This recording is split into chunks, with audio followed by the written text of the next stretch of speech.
kebutuhan pedagang seperti apa?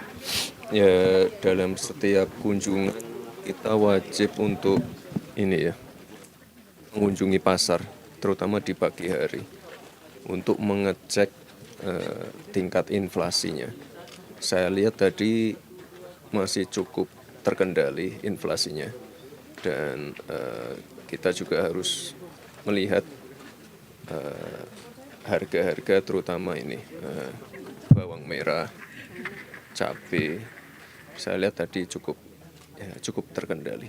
Itu yang penting itu. Mas, tadi kan sempat ke puskesmas juga. Kalau Yeah. kita melihat ini kan program cek kesehatan gratis sudah berjalan hampir 5 bulan. Apakah pemerintah ada melakukan evaluasi dan progres program CGK itu, Mas? Untuk saat ini yang sudah memanfaatkan fasilitas ini ada kurang lebih 9 juta ya. Jadi saya lihat ini cukup baik, dan di setiap, sekali lagi selain pasar, di setiap kunjungan saya selalu menyempatkan ke puskesmas juga. Kita lihat bagaimana antusiasme warga, kita lihat juga apakah puskesmas yang ada di daerah-daerah ini alat kesehatan, dan kita lihat juga personilnya sudah lengkap atau tidak. Nah, ini dalam beberapa bulan ini saya kira sudah berjalan cukup baik, dan akan terus kita evaluasi ke depan.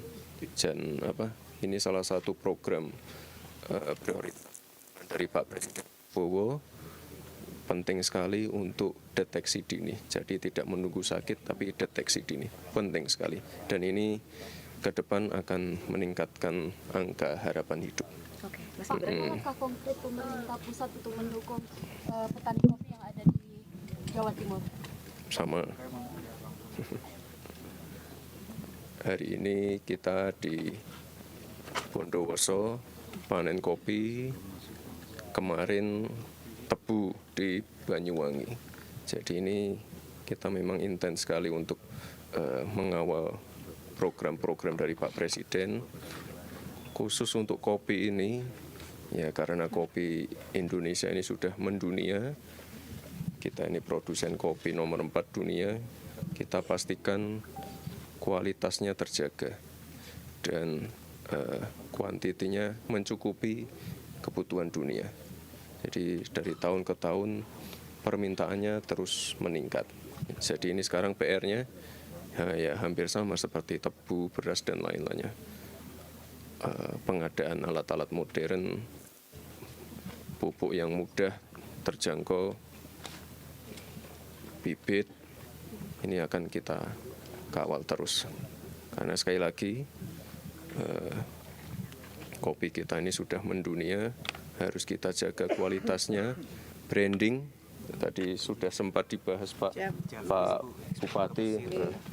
Jadi yang namanya branding ini sangat penting sekali, karena kopi ini membawa nama baik Indonesia. Mas, waktu Ya. tadi kan sempat mencoba kopi juga. Mungkin rasanya gimana sih dan kesan? Nah, ini di setiap rapat dengan Pak Presiden pasti ada kopi. Apalagi Pak Presiden itu penggemar kopi. Nah, itu. Kalau semuanya minum kopi, kadang-kadang pada nambah kopinya. Saya cuma seruput dikit aja, karena saya punya asam lambung. Tapi tadi saya cobain kopi yang ini, atas saran dari Bu Gubernur, dicoba tanpa gula ya Bu ya. Ternyata perut saya masih aman. Jadi untuk teman-teman yang punya asam lambung seperti saya, minum kopi dari Ijen ini ternyata aman. Ya, tadi sesuai saran dari Bu Gubernur, tanpa gula. Ternyata masih di perut masih enak. Harus kopi Ijen ya, Mas? Harus kopi Ijen. Harus kopi Ijen, kopi Indonesia. Ya. Mas tadi kan pemetik kopi ini ada membicarakan soal koperasi merah putih. Nah, ini Koperasi merah putih. Implementasi untuk khususnya akhir ini kita dorong untuk pembentukan badan hukumnya, dan tentu saja nanti pembentukan koperasi merah putih ini harus bisa mensupport ya salah satunya kopi untuk pemasaran, untuk off takernya dan lain-lainnya. untuk permodalan dan lain-lain. Ini, teman-teman media, karena masih proses pembentukan akan di launching sebentar lagi. Koperasi Merah Putih, Sekolah Rakyat, tunggu sebentar lagi ya. Nanti akan segera di launching oleh Pak Presiden langsung. Ya. Terima kasih banyak. Yuk ke tempat